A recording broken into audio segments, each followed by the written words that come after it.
And thank you everyone for coming tonight. It's so great to have such a big crowd tonight. It's fabulous.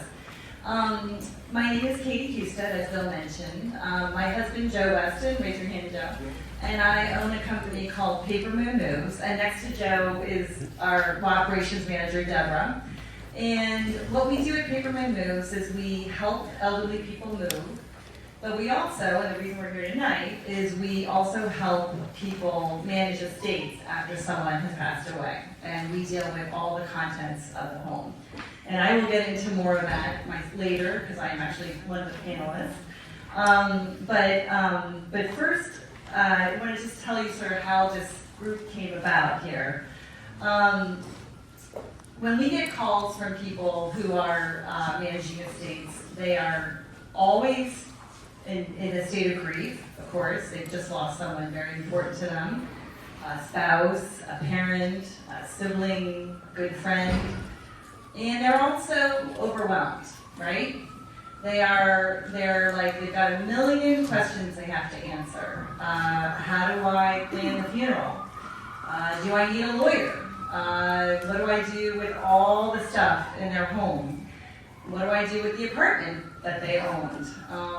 And they're just, we have these phone calls every day with people, and we've heard the same sense of just shock and confusion from everyone. And so we said, well, let's get all of our best resources together in one place, and let's just kind of hammer it all out and go over the basics of what to do when someone dies.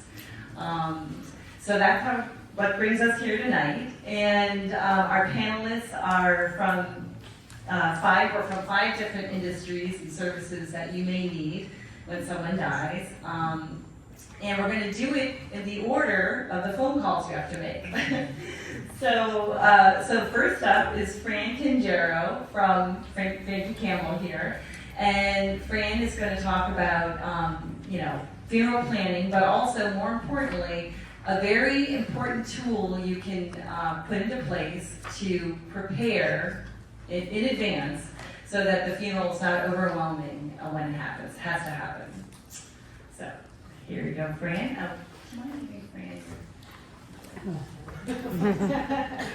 Okay. So I'm Frances CANGERO. I'm the director here of advanced planning at Frank E Campbell. So we have many directors here, and we all have our roles. Mine is for pre-planning when we're healthy, right? So it is something that we should take care of and think about. It definitely alleviates the stress when death does occur, because oftentimes there are questions. What do I do? What did the person want? Did they want burial, cremation? This is a difficult conversation to have, but certainly a necessary one. So pre-planning is most certainly beneficial. It avoids conflicts within families, and you spend less when you pre-plan, because when death occurs, we tend to spend much more than we possibly need to. So it also eliminates that stress factor for the family, and the funeral is planned the way that you'd like it to be. So it really is quite beneficial. We live in a trust state. The money goes into a trust account with the New York State Funeral Directors Association, and then it's used at the time of planning. Guarantees charges. It definitely is, it alleviates a lot of stress. So it truly is the gift to your family. Fran, when is a good time, when should someone buy their pre-need? And I'll just tell you a little funny story about myself. When I first met, 10 years ago, I met someone who was in Fran's role at a different funeral home. I didn't know Fran at the time, sadly. But when I heard about pre-planning for a funeral, I immediately bought it myself, because to me it makes perfect sense. I hope to live to be in my 80s or 90s, but I could be hit by a bus tomorrow.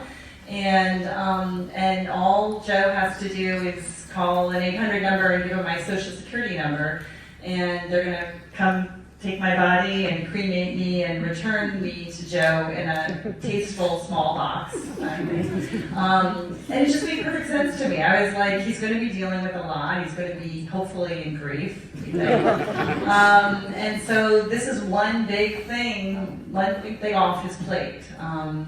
But I was in my mid-40s when I did that. When do most people like come to see you? I think that most people start to think about pre-planning when you're in your 60s. So you were way ahead of your time, which was good, because your husband probably didn't know what you wanted, right, until you had that conversation. Because the last thing we want to do is, deal with the funeral when it happens, right? So I think that most people start to think about in their 60s, their 70s. It's always a good time to pre-plan. I pre-planned when I was in my 50s because I didn't want my children to ever have to go through that, have to sit and make a plan for me. I became a director because I had to make a plan for my father, and it was really difficult. And I thought, well, I did a better job than this guy did. So I went back to school for a degree in mortuary science, and here I am now, 13 years later. And it's really very important. Not anything that I ever thought about until I had a loss of my own. And what do you share the information, like once you buy your pre-planned funeral, like how do you put it in part of your estate plan, or how do people even know you have it, right? Right, so certainly you should plan, when you pre-plan, you should share that with your family, right? And they really, no one has ever said, oh, why did you do that, right? They're happy that you did that. So everything's in place, they put it in the drawer, you can let your attorney know as well. So it is important to share. And another funny story, we have a cousin, my husband has a cousin who's just turned 81, and she also just took care of her pre-need. And she went and she picked out a casket she liked, and she said she wanted to make sure it was comfortable. So she tried it out, and so I guess you can plan the whole thing if you want, right? You can plan it all, whether it's cremation or burial, but we really shy against people testing out the caskets. They're all very, very comfortable, hand selected for Frank E Campbell, they're curated for us, so yes, you select everything. You don't have to have a cemetery plot, you really just need to know whether you want to be buried or cremated. And certainly nothing is written in stone, it's a plan, and anything can be changed at any time. It's reviewed through the years up until the day of when death occurs, your family can make changes. But the one thing that's important is if it really is important to you to have a service a certain way, when your pre-plan's in place, your family should generally honor that. Okay? And then you're also paying for it so they don't have to deal with the financial burden at the time. And everything goes up, right? Everything goes up. Our charges go up. But when you pre-plan, the charges remain guaranteed going forward. So that's really beneficial. That's a smart decision. It's more that would go to your family in your estate. Wonderful. Well, thank you, Frances. And I think what we'll do, we'll probably hold general questions until the end, just because we have a lot of information up here to share. And we have food at the end, so I don't want to delay that too much. But if you think of any questions you want to ask, you can ask us publicly at the end of the panel, or you can ask us one-on-one as we're all having refreshments.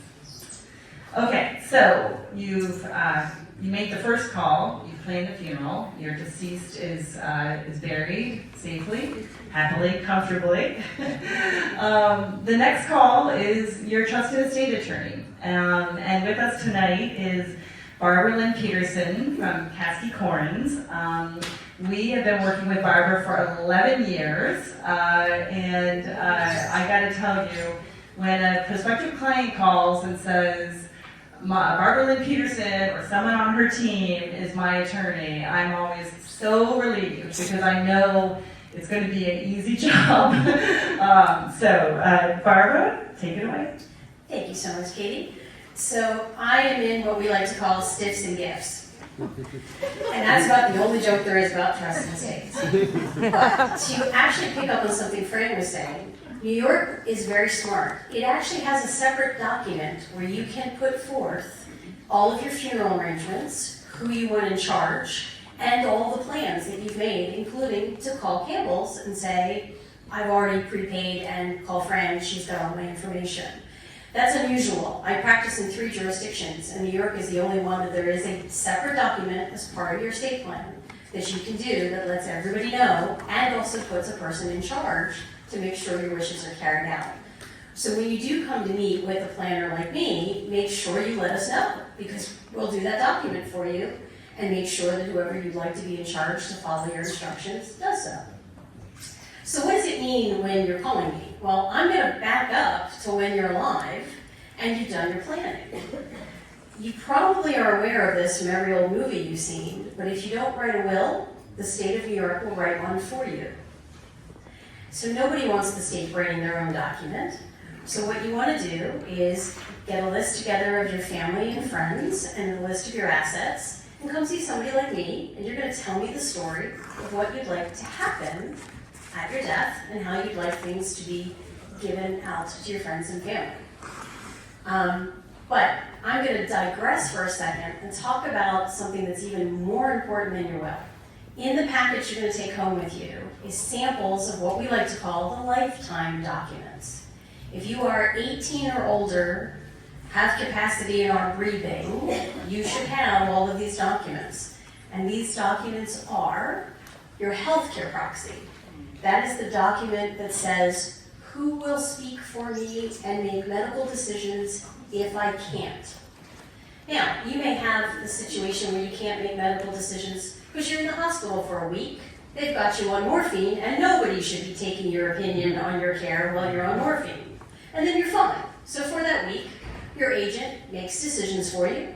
Then when you're fine again, the agent goes back of the door and you make your own decisions. Most of us think about a healthcare proxy for the end of life decisions, when you can no longer speak for yourself. So it's very important that you name a primary, and I'm a stickler for this, give me a secondary person too, just in case your primary isn't able, because they're in the same accident with you, they didn't survive you, they don't feel they can make the decision. Make sure you've got a primary and a secondary agent. In New York, you can only name one person at a time, which is tough if you've got a lot of kids and you want to name all the kids. You can have 12 kids, but you got to tell me the order and who's going to make the decisions. Together with a healthcare proxy, you may have something called a living will. And that's what most people think about when they think of death and dying. You all probably remember the Terry Schiavo case in Florida where she didn't have any instructions and the family had to go to court to take care of her at the end of her life. In New York, interestingly, living wills are really not valid documents. They are an expression of your wish. They will be looked at, but it's the healthcare proxy that is the valid document. The living will is just extra information to help your agents and guide them in making those decisions for you. You should also make sure you've done something called a HIPAA release, and you all have done these every time you go to a doctor.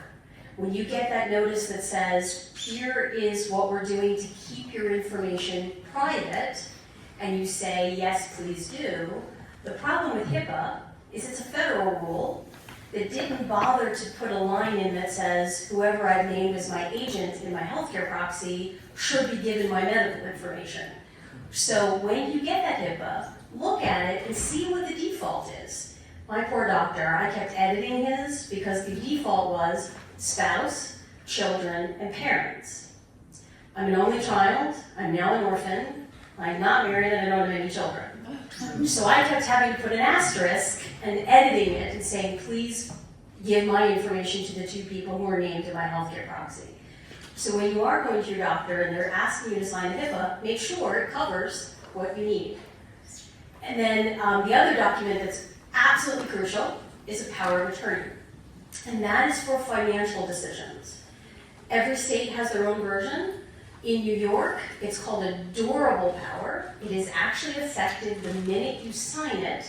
You are actually giving agency to the persons you've named. You can name as many agents as you want. I could have everybody on this panel simultaneously be my agents. You have to decide whether they can work together or separately.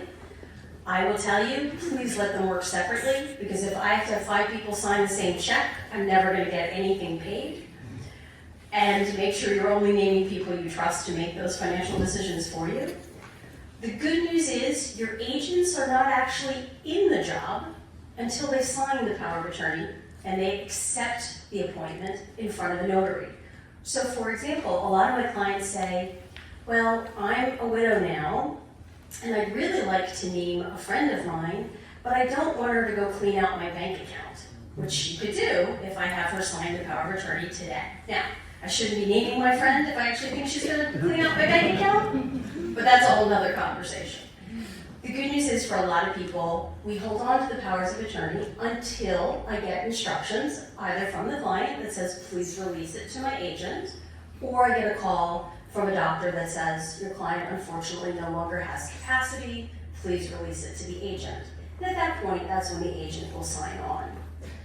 So my hope is, if you're thinking about doing your planning at all, make sure, yes, you have a will, and you've thought about your stuff and where it should go, and you've thought about your funeral, but most importantly, make sure you have those lifetime documents, because those are absolutely crucial to make sure that what you want to happen, financially and medically, is taken care of for you. Thank you, Barbara. When should someone call you? Well, it's interesting. We tend to get calls if there's a crisis that happens. Hopefully the crisis is simply someone's in the hospital and there's going to be a happy ending, but the family all of a sudden says, oh, if something was to go wrong, what do we do? And I'm happy to have those conversations because I love getting the calls that says it's a happy ending and they don't need me. But it's always a good time to call the minute you have any thoughts about what happens if someone's incapacitated, if someone does pass away, or someone is just very ill. What does this mean? How do we handle things for them?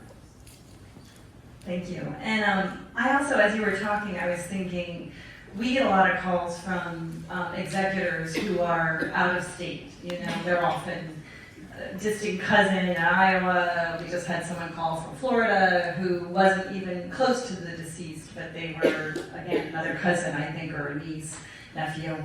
And I always feel like people feel obligated to pick a family member. And to me, from my perspective, and I'm obviously not a lawyer, but I always feel like the people you name in these documents doesn't really have to be a family member necessarily. There's a lot of us, a lot of people who are much closer to their friends or their neighbors or whoever, their handyman, than they are to these distant cousins, you know? And so can you talk a little bit about that? Like how do we pick someone? And sure, it's actually probably the second most important discussion that I have with my clients. The first is if you have children, who's the guardian? But the question is always, who do you think would do the job for you and do it well? And that doesn't necessarily always mean your spouse or your kids. Sometimes it is a good friend, sometimes it's a professional, sometimes it's your accountant, sometimes it's your lawyer, sometimes it's your broker. It's a thankless job because this person who's your executor has to literally shut down your life, has to clean everything up, make sure every I is dotted, every T is crossed, every bill is paid, and they're doing it at a time when they're grieving. So in some cases, appointing your family member is a mistake because they're going to be grieving and they're just not going to be able to do the job. In other cases, they're the perfect people. So we always try to think through who should be the choice of an executor. And again, I'm a stickler, give me a first and a second. That way, if the first person you named doesn't feel able to do the job, they don't feel compelled because they can talk to the successor and say, would you mind doing it? Yeah. And maybe between the two of them, they can figure out who would be the better person. thank you, Barbara. Okay, so now you've had the funeral and you've had the phone call with the trust and estate attorney, all your documents are in order. So the next thing you find yourself doing is you're standing in the deceased's apartment or home and you're looking around at all their stuff. And that's where we come in. So I'm next on the panel. We are part of the National Association of Senior and Specialty Move Managers. And what that means is there's an association, there's about 1,000 companies like ours throughout the country. And we deal with the stuff in your home. If you're alive and you're moving, we help you deal with the move and what you're gonna move to the new place, what you're not gonna move to the new place. If we're the executor of an estate, we're helping you deal with everything in there. And I mean everything. I mean the really valuable, beautiful fine art and silver and jewelry. I also mean all the regular nice stuff we all have in our homes. And I also mean the junk, the stuff that has to be disposed of in some way or another. And that's really the order we do it in, right? When someone calls us, well, the first thing is, are we giving anything to any heirs, you know? And sometimes this is specified in a will, sometimes it's very clear who gets what. We're sending this, the old, you know, portrait of great-grandma Smith is going to the cousin in North Dakota, you know? A lot of times things aren't specified in a will, but the attorney will say, you know, it's okay, like, you know, give things to different family or friends. Or a very common one is people like to give something from the home to the caretaker, if there was someone who was taking care of an elderly person, for example. So, you know, so first we go through sort of that list, like who in the family gets what. And sometimes these are more complicated than other situations, like if you have a very, let's say, if you have a lot of people who are interested in stuff, you may find you have to do a very specific inventory with photos, and you may have to come up with a system to make sure things are distributed fairly. You may say to, you know, say there's 20 people, friends, family, caretakers, neighbors, that you want to give a gift to out of the home, and you may say, okay, I'm gonna let everyone pick one item, then we're gonna start over again from one, you know. There's different ways to do it. So once we have sent all the furniture, art, jewelry, clothes that any family or friends are gonna keep, then what's left in the home is stuff that nobody wanted, right? And so you really look at it as sort of like, I like to think of it as a big iceberg, right? The part above the water is the tiny little part that we all focus on, which is the valuable stuff. We all get very excited. Oh my God, you had a Picasso, you know, what are you gonna do with Picasso? And that's why our next speaker, Jenny Pittman from Doyle, is going to address the stuff at the very top of the iceberg. But that is just a small fraction of most people's homes. You know, the vast majority of the people we've been working with the last 15 years, they may have a few nice things to sell, but they have a lot of stuff, all that stuff in the iceberg that's below water, right? That you don't see right away, you don't think about right away, but it has to be dealt with, every single item. A lot of it can be donated, as Deborah will tell you. Deborah donates so much every day. She donates furniture, clothes, books, kitchenware, tchotchkes, you name it. And donations are great. I will tell you, they are really hard to do. You know, it should be very simple, right? There's lots of people who need this stuff, and they're all over the world, and they need lots of stuff. They need furniture, they need clothes, they need kitchenware, and there's a lot of that stuff that's good and should be given to those people. But getting from point A to point B, you know, from the home where it is sitting to the place where it is needed is a logistics nightmare. And what you have to do is you have to find an organization who's going to take all the donations. That means you have to know what you're donating. You have to make the phone calls and find out, okay, this organization likes books. This organization likes furniture. This organization will take clothing. You have to get all that lined up in advance, and then you have to pack it all. Because even though some of the organizations we work with have moving crews and they will come pick stuff up from a home, they do not have the resources to pack it all up.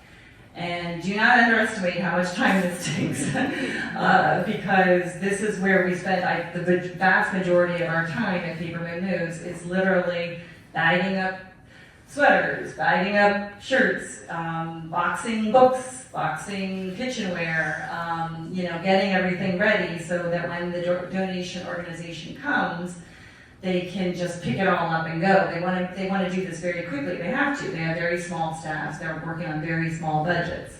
The other thing, the unique thing about New York City, of course, is that most of us live in buildings.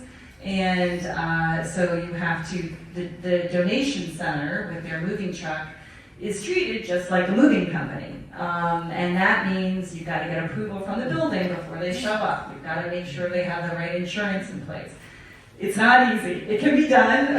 I just want you to know that, like, you know, don't think it's going to be like something you can just do with the snap of a finger. It's why our industry exists. I wish our industry didn't exist. I wish this were a lot easier to handle, but the donation is a big chunk of sort of where you're going to be putting your efforts. And then, once the donation truck is gone, you do have stuff left and it has to be disposed of. And what's left, right?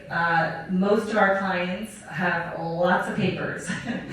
I know most of us have lots of papers, files, junk mail, but also a lot of papers that need to be kept, right? They have their tax returns from the last 30, 40 years. They have, they have, a lot of people have saved paychecks, pay stubs.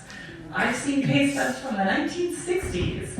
And guess what? They used to put your social security number on your pay stub. So the pay stubs from the 1960s have to be shredded. So someone has to go through all those papers and figure out, okay, what does the estate need to keep? And that's, you can ask Barbara what the estate needs to keep. That stuff needs to be set aside and sent to the executors. And then of the stuff that's left, what needs to be shredded and what can be just recycled. It takes time, it can be done. It's just another step you're gonna have to remember to deal with when you've got so many other things going on.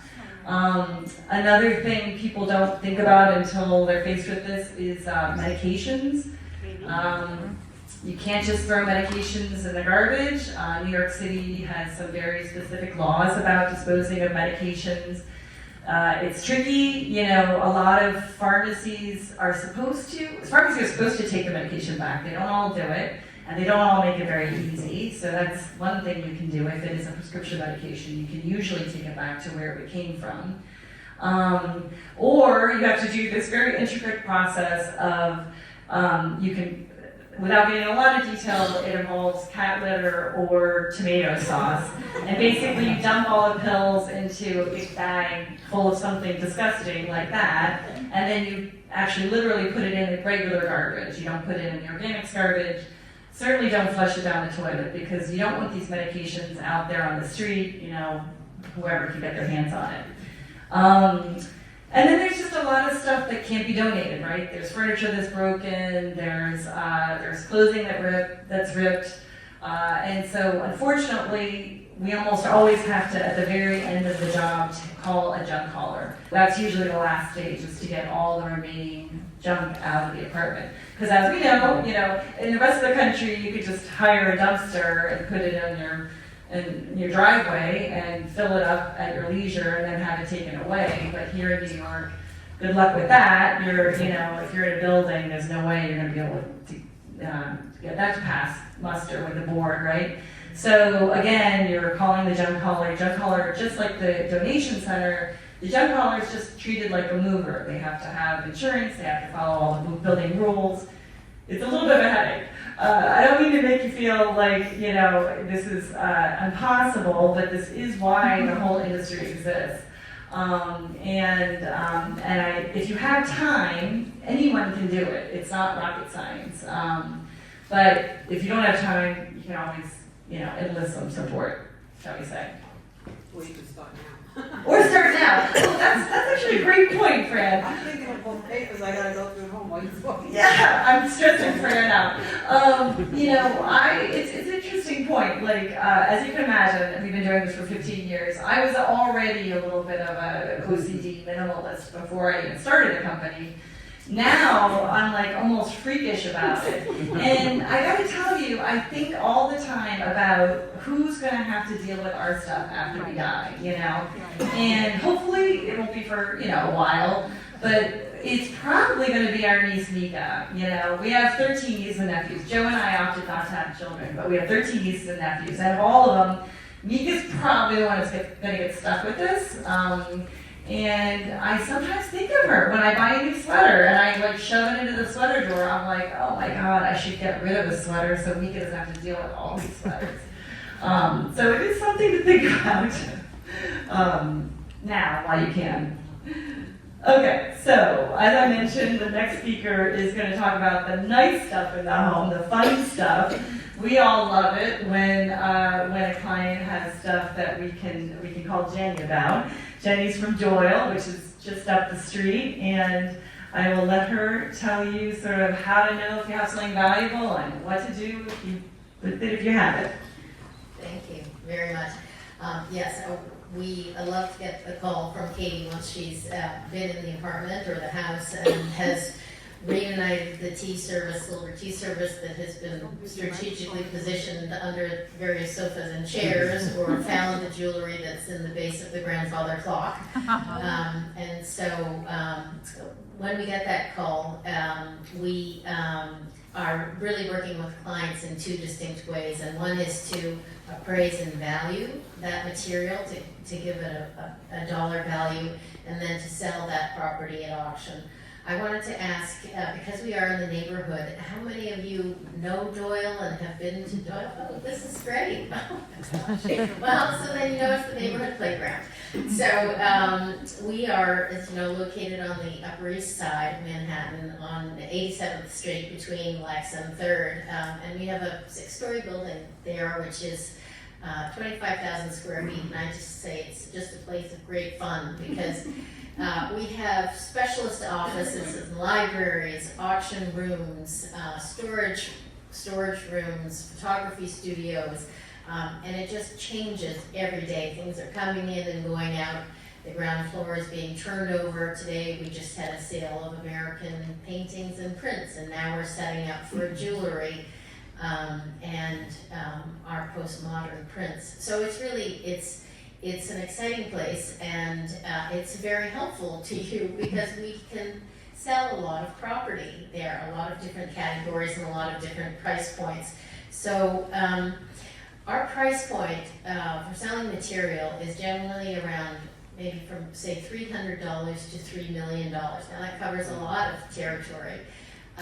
And in terms of categories, we sell everything from books and manuscripts to jewelry and Asian art, furniture, and so forth. So what we really need to kind of figure out is, do you as a client, do you need a formal appraisal, or do you need a selection for a sale? And Barbara Lynn is the person that is going to advise, do you need a formal appraisal, an estate tax appraisal? There's a threshold of value that needs to be met, and in that case, we're called in and we'll do a listing of all of the contents.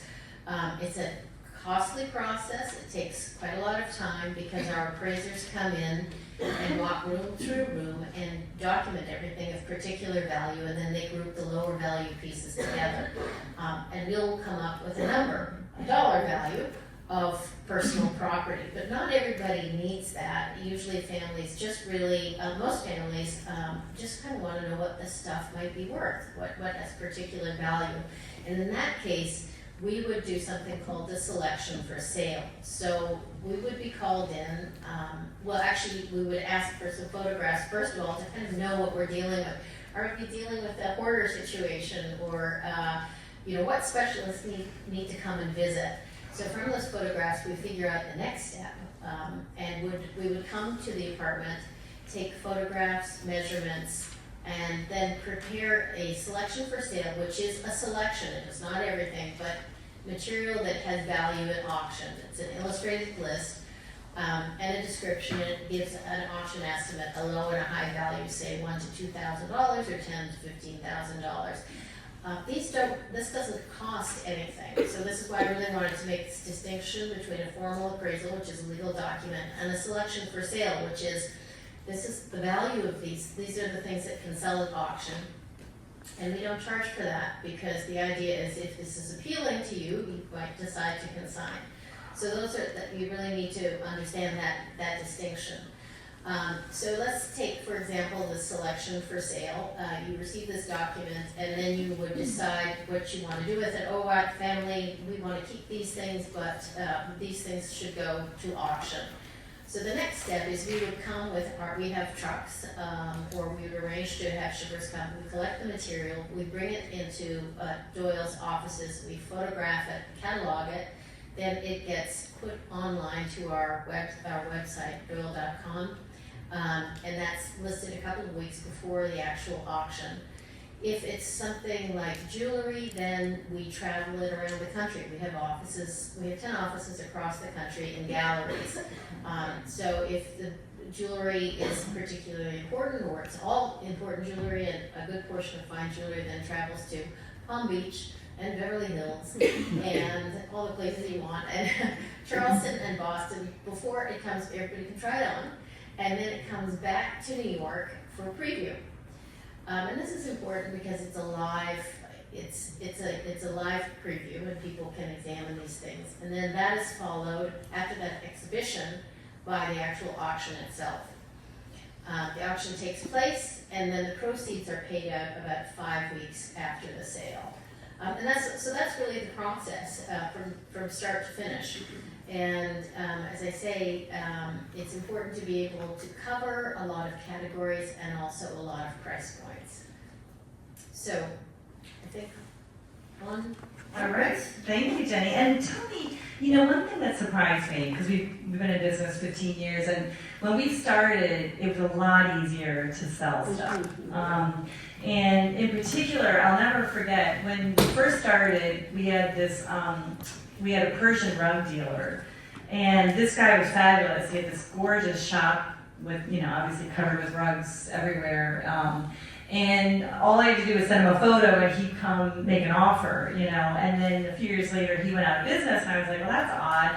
And then suddenly I realized no one wants Persian rugs anymore, And so it's always been very confusing to me, like, that there's a market for different things and they shift, right? And like, what's hot right now, let's say? That's an excellent question. And so I've been in the business, I can say about 30 years now, and I've seen a complete shift away from, what people refer to now as brown furniture, highly collectible, English furniture, American colonial furniture, and now this is really painful to say this, but it's really worth about 1/10 of what it was at the high point, maybe 1/3 to 1/10, and that's quite heartbreaking. Whereas other categories have are completely soaring. Prints, if you look at the market for prints, old master prints, that market has really disappeared.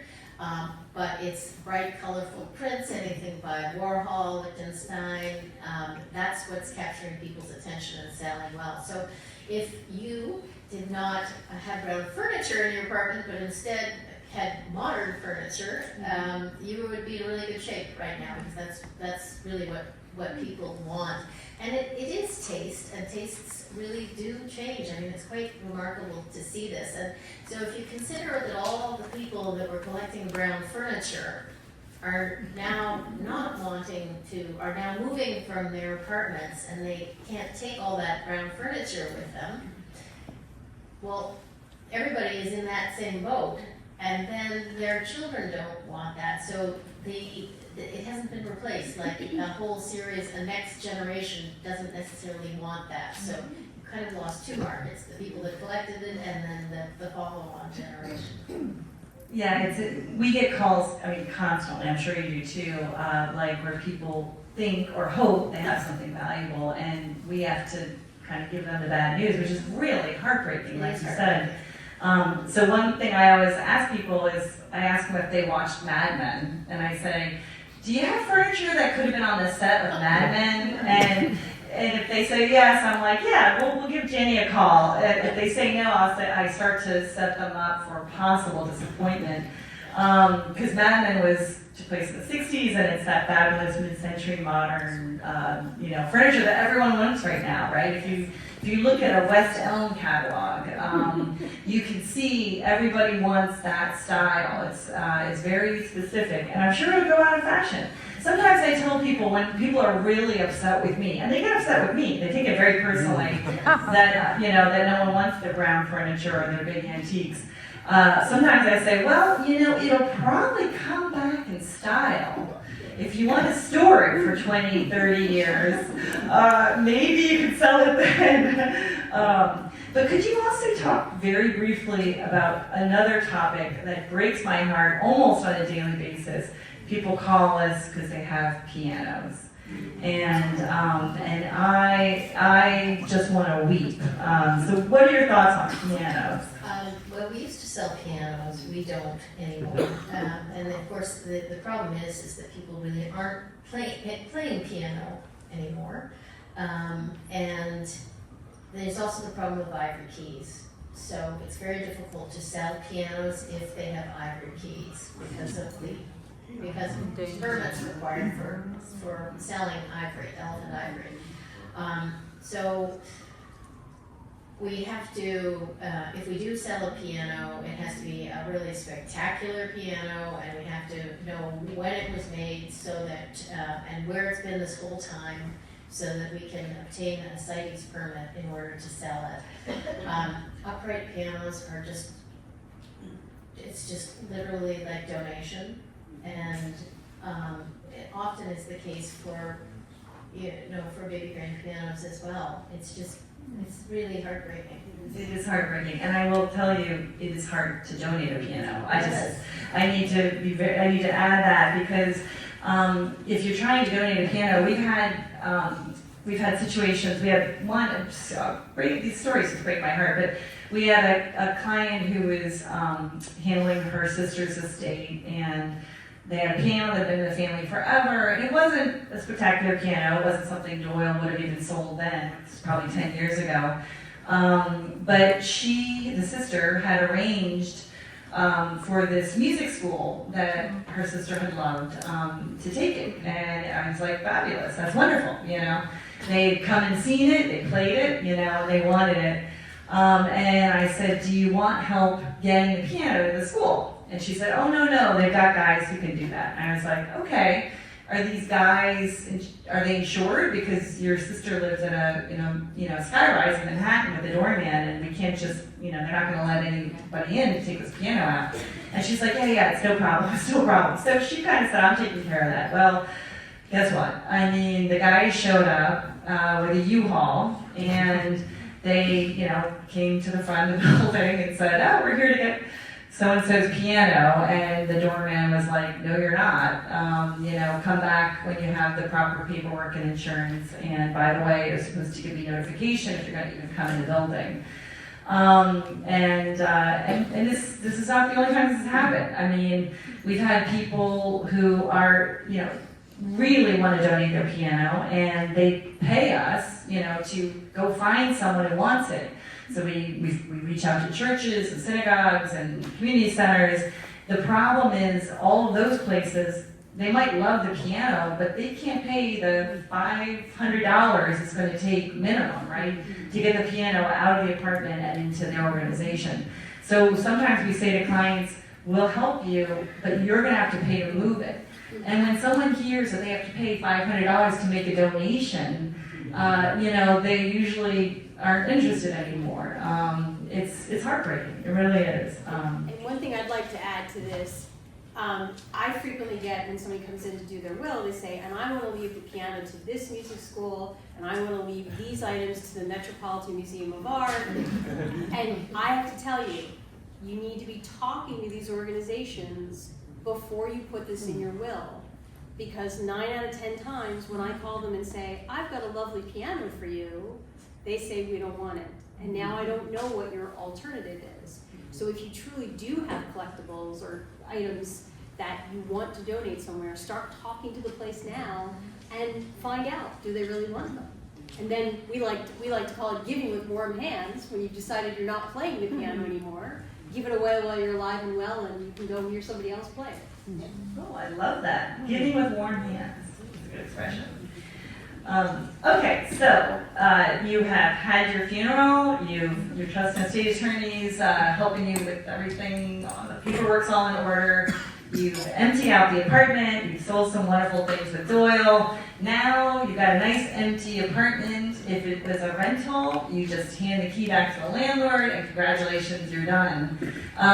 If the deceased owned the apartment, you need a realtor. And we have with us tonight, Bill HERBST with Compass, and he will kind of tell you anything you need to know about that stage of this process. Yeah, thanks, Katie. So I want to talk about pianos for a second too, because I have sold 2 apartments in the last couple of years that had pianos, and one was sort of a hoarder situation. It didn't start out as an estate sale, but it became one. we had to pay like, or they had to pay like $2,000 to have what had once been a beautiful grand piano pulled apart and taken out, which was, it killed everybody. Everybody thought it was worth something. It wasn't, and it killed us. But I had another sale, big apartment, same thing actually. It didn't start out as an estate, became an estate, but the buyers, it was a family with a young kid. They were like, gosh, we would love to get a piano in here someday. And I heard that, and I told the sellers, and we were able to leave the piano, which was wonderful because nobody wanted to deal with it. It was a beautiful piano. Every once in a while, there's a happy ending to the piano. So I build HERBST with Compass Real Estate. I have been a real estate agent here in New York City for about 21 years. And I have a question. Who likes moving? Who enjoys it? Show of hands. Okay, we got one person. You're an anomaly. Most people don't because it is overwhelming and it's a pain in the butt. And when you get to be older, or if you're in an estate situation or a situation where it could be an estate, it can become even more overwhelming. And what do we do when we're overwhelmed? We don't do anything, right? We're like, oh, I gotta take care of this. So we normally wait until it's too late. So what I want to do is tell you that there are ways to make it less overwhelming. And what we try and do is to take the overwhelming portion of it away. So at Compass, we are a firm with over 30,000 agents around the country. I've been with Compass 9 years since we were really small. And I joined Compass for two reasons: amazing technology and an incredible culture. And our ethos is about being ethical and helping people and working together.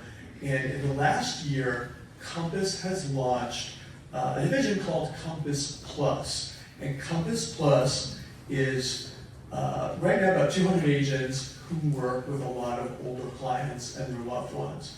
Also handle a lot of estates. And the leader of Compass Plus right now is a woman named Ruth Refkin. She is the mother of our CEO, Robert Refkin. She's 79 years old, and she is still a working agent. And the way it all sort of started was, a bunch of people who work with a lot of older clients were talking about the challenges and how they can better serve their clients, and that was really the genesis of it. So we started this division, and to become a member of Compass Plus, it's not just a matter of saying like, yeah, I'll do it, and getting a logo to slap on all your stuff. We have to be certified as a certified senior advisor by the Society of Certified Senior Advisors, which is, it's kind of an onerous process. It costs about $1,000, 24 hours of classes, 6 textbooks, a 2.5-hour exam, then 30 hours of continuing education every couple of years. And what we studied was not real estate. It was just issues around aging, things that we can all understand. We've dealt with ourselves, we've dealt with our parents. I'm dealing with it now with my parents. And it's about cognitive issues, medical, emotional, financial, Medicare, Medicaid, veterans benefits, every aspect of it. Not so that we can advise people, you should start taking Social Security when you're 72. It's just so that we have an understanding and so that we can develop resources. And these folks are all some of the resources that I have worked with. So when my clients come to me, or their kids come to me and they have issues, we can address them together. And it also, working with older clients and estates can take a lot of patience. You have to make sure everyone who is involved is on the same page. You have to make sure that if it's your mother or father who is planning that move, and that they're the person who's making the decisions, and that you're not listening to the kids because they're louder, if they're not following what their parents want them to do.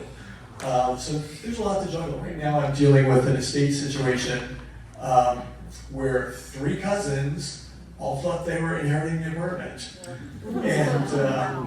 And the executor, 2 of them sisters, and the executor is not a family member. Nobody had ever met him before. So we have a lot of interesting conversations. So my job is to remain neutral and just keep everybody moving. Plus, it was like a hoarder situation, we're getting the apartment. There's a lot, but I have to know how to balance these things. So generally when somebody comes to me, if it's not like a true estate where somebody has passed away, that's a little bit different. But if it's somebody who's downsizing, they're moving into assisted living or just a smaller apartment, moving closer to their kids, one of the great things about Compass Plus is that I have a network of 200 agents across the country who are trained like I am and who know about the resources in their communities for older people.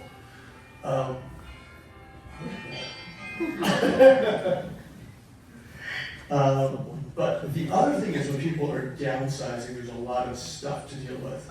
And Katie, Jenny, like these people can help you deal with that. But like who oversees that? Something that I very often end up doing. The other thing is if you're moving from, if you're selling your larger home, you're moving someplace smaller, the money that you make on that sale is probably going toward funding the next phase of your life. And it could be part of a legacy you're planning to leave your children or someone else. So you want to maximize the value. The best way to do that is to freshen up your home. Empty it out, stage it, paint it, make repairs, redo the floors, whatever.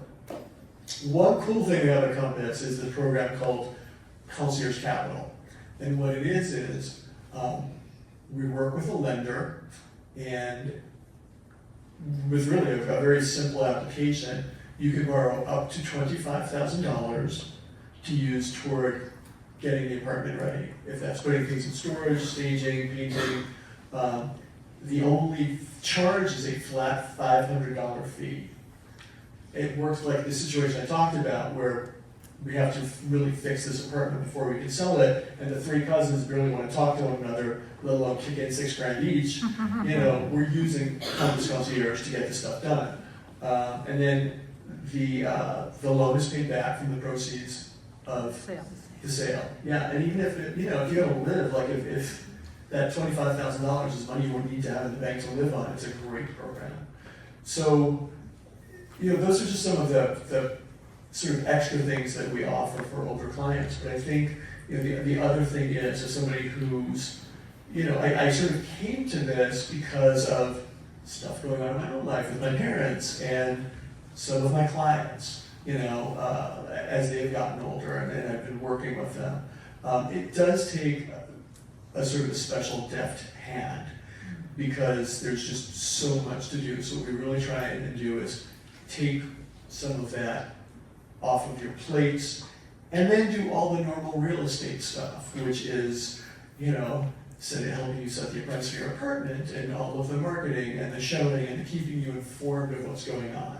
If you want to have your kids involved, great. If you don't, great. Like however you want to handle it, whoever the client is the client. So we really make a point of working so that we can, make it as easy as possible for you, try and keep as much of the stress level out, make your apartment look great or your home great so that you can sell it for the most money and help you get settled on the other end. So that's my little spiel. Thanks, Bill. And Thanks. while you were talking, I was thinking, what if someone was thinking, I don't want to sell right now, but I'm thinking maybe in a couple of years. Is there anything that person should be doing now to sort of anticipate this or prepare for a sale? That's a really good question. The first thing I would say is, if you're even thinking about it, just start getting rid of stuff. Start thinking about what you're going to do with your stuff. And again, I think what's so great about this is we're all on the same page here. We all work together on these sorts of things. So that's number one. And that includes, I'm going to say it, if you have a real estate agent that you would like to use, designate it somehow. Let your attorney know. I have a neighbor and she's like, I got your stuff. She says, it's on my refrigerator. I told her, she made sure I met her sister when her sister came from Passover, just so I knew. But this is so the hoarder situation, the three cousins. So I had worked with their uncle he had sold an apartment for one of his clients, and I worked with him, and we were friendly. He was much, much older than me, but we'd have like dinner and lunch and stuff. So I went to his memorial service. I was really, I missed that. I was really missed that. So I got to the memorial service, so I get a call from his niece. She's like, it meant so much to us that you were at Uncle George's funeral. I can tell you where you were sitting. I can tell you what you were wearing. We're talking to some other brokers, which is, but, I was like, fine, great, fine, fine. But I know, because George almost listed, we were about to list his apartment. He decided not to because he basically decided he couldn't afford assisted living. So he decided to stay in it. So, and it all sort of worked out, and I have a real personal relationship.